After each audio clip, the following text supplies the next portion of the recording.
Hello students, आज का topic है दर्पण सूत्र, मिरर फार्मूला। दर्पण सूत्र होता क्या है? तो क्या होता है, दर्पण से, चाहे वो उत्तल दर्पण हो चाहे वो अवतल दर्पण हो, ठीक, दर्पण से वस्तु की दूरी क्या है, यू, स्मॉल यू। वस्तु की दूरी क्या लिया जाता है, स्मॉल यू। तो जैसे ये हमारा क्या है, गोली दर्पण है, पी क्या है, ध्रुव है, यहाँ ए बी क्या है, वस्तु है। तो दर्पण से वस्तु की दूरी क्या होता है, यू होता है। प्रतिबिंब की दूरी भी, ए डैश बी डैश क्या है, प्रतिबिंब है। ए डैश बी डैश क्या है, हमारा प्रतिबिंब है। तो दूरी हमेशा ध्रुव से नापा जाता है ना। तो यहाँ दर्पण से प्रतिबिंब की दूरी क्या होती है, भी, और उसकी फोकस दूरी स्मॉल है ना।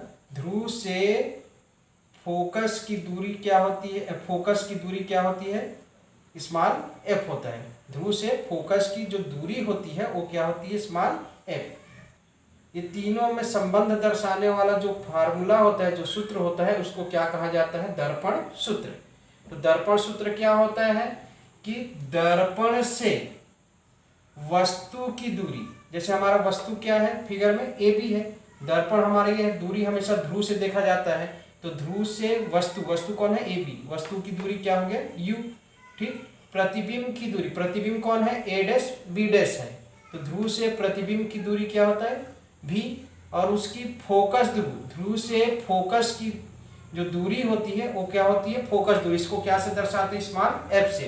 ये तीनों में संबंध दर्शाने वाला जो सूत्र होता है उसको क्या बोला जाता है, दर्पण सूत्र कहते हैं। और ये सूत्र क्या होता है, तो ये सूत्र होता है 1/v plus 1/u is equal to 1/ क्या होता है, f। मतलब 1/v प्लस 1/u बराबर 1/f। इसको इस तरह से भी लिखा जाता है 1/f बराबर 1/v प्लस 1/u। ये हमारा क्या है, दर्पण सूत्र। तो दर्पण सूत्र क्या हो गया, जो भी दूरी नापा जाता है वो ध्रुव से होता है ना। तो दर्पण से वस्तु की दूरी, तो दर्पण से वस्तु की दूरी u, दर्पण से क्या होता है, प्रतिबिंब की दूरी क्या होता है, v, और दर्पण से फोकस की दूरी क्या होता है, स्मॉल f। तीनों में जो संबंध दर्शाता है उस सूत्र को क्या बोला जाता है, दर्पण सूत्र। और वो सूत्र क्या होता है, 1/v प्लस 1/u बराबर 1/f ना। तो ये हमारा क्या हो गया, दर्पण सूत्र हो गया। अब आइए उसकी क्या पढ़ते हैं, आवर्धन, मैग्निफिकेशन पढ़ते हैं, क्या होता है, ठीक। तो लिखा है दर्पण में बने प्रतिबिंब की, दर्पण में बने प्रतिबिंब की क्या चीज, ऊंचाई। दर्पण में बने प्रतिबिंब की क्या चीज, ऊंचाई। तो ये जैसे दर्पण है तो ये हमारा ए डैश बी डैश है, तो इसकी क्या बोल रहा है, ऊंचाई, या लंबाई कहो या उसको क्या कह दो, ऊंचाई कहो।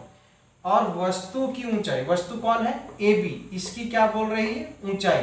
तो किसकी किसकी ऊंचाई का है, तो दर्पण में, ये जो दर्पण है इसमें जो बना है प्रतिबिंब, कौन बना है, ए डैश बी डैश, इसकी ऊंचाई, और चाहे ऊंचाई कहिए चाहे लंबाई, और ये वस्तु की ऊंचाई, ये दोनों के अनुपात को ही क्या कहा जाता है, रैखिक आवर्धन कहिए या दर्पण का आवर्धन कहते हैं। इसको क्या से प्रदर्शित करते हैं, स्मॉल एम से। सूत्र के रूप में क्या होता है, आवर्धन बराबर क्या होता है, प्रतिबिंब की ऊंचाई और वस्तु की ऊंचाई के अनुपात को ही क्या कहते हैं, आवर्धन। तो आवर्धन का सूत्र हो गया प्रतिबिंब की ऊंचाई बटा वस्तु की ऊंचाई। वस्तु की ऊंचाई क्या मान लिए, जो वस्तु हमारा ए बी है इसकी ऊंचाई क्या माना गया है, h, और प्रतिबिंब की ऊंचाई को क्या माना है, जो प्रतिबिंब है ए डैश बी डैश, उसकी ऊंचाई क्या माना गया है, i माना गया है। इसलिए इसकी आवर्धन कितना हो जाएगा, जैसे प्रतिबिंब की ऊंचाई i है और वस्तु की ऊंचाई क्या है, h है। तो ये हमारा क्या हो गया, रैखिक आवर्धन का क्या हो गया, फार्मूला हो गया। सो स्टूडेंट्स देखिए, आवर्धन जो m है वस्तु की दूरी और प्रतिबिंब की दूरी से भी क्या होती है, संबंधित होती है। जो आवर्धन का फार्मूला है m is equal to I upon क्या चीज, h। ये वस्तु की दूरी और वस्तु की दूरी u और प्रतिबिंब की दूरी से भी क्या होती है, संबंधित होती है। जैसे यहाँ आवर्धन को m से प्रदर्शित किया गया है, सूत्र के फार्मूला क्या होता है, प्रतिबिंब की ऊंचाई बटा वस्तु की ऊंचाई होता है। तो प्रतिबिंब की ऊंचाई है तो प्रतिबिंब की दूरी क्या लेते हैं, भी लेते हैं, इसलिए प्रतिबिंब की ऊंचाई है तो ये प्रतिबिंब की क्या है, दूरी है। ये वस्तु की ऊंचाई है तो ये वस्तु की क्या है, दूरी है। तो ये u और v से भी क्या होती है, संबंधित होती है। तो आवर्धन का फार्मूला क्या बना, m = I/h = -v/u। ये आपका रैखिक आवर्धन का क्या बन गया, फार्मूला बन गया। ये फार्मूला आप अच्छी तरह से याद रखिएगा, न्यूमेरिकल में क्या आता है, काम आता है। 3 कंडीशन होता है। 3 कंडीशन क्या होता है, यदि I क्या होता है, प्रतिबिंब की ऊंचाई, और h क्या होता है, वस्तु की ऊंचाई। यदि प्रतिबिंब की ऊंचाई और वस्तु की ऊंचाई अगर ये दोनों बराबर है, ये दोनों क्या है, बराबर है, तब उसका रैखिक आवर्धन इस फार्मूला के अनुसार, जैसे m = I/h के अनुसार, तो इनका रैखिक आवर्धन भी जो होगा वो 1 के क्या होता है, बराबर होता है। 1 के बराबर। 1 के बराबर कब कहलाएगा, जब प्रतिबिंब की ऊंचाई और वस्तु की ऊंचाई यदि ये दोनों बराबर है, ये दोनों आपस में क्या है, यदि बराबर है, इसका मतलब कि उसका मान रैखिक आवर्धन कितने के बराबर होगा, 1 के बराबर होगा।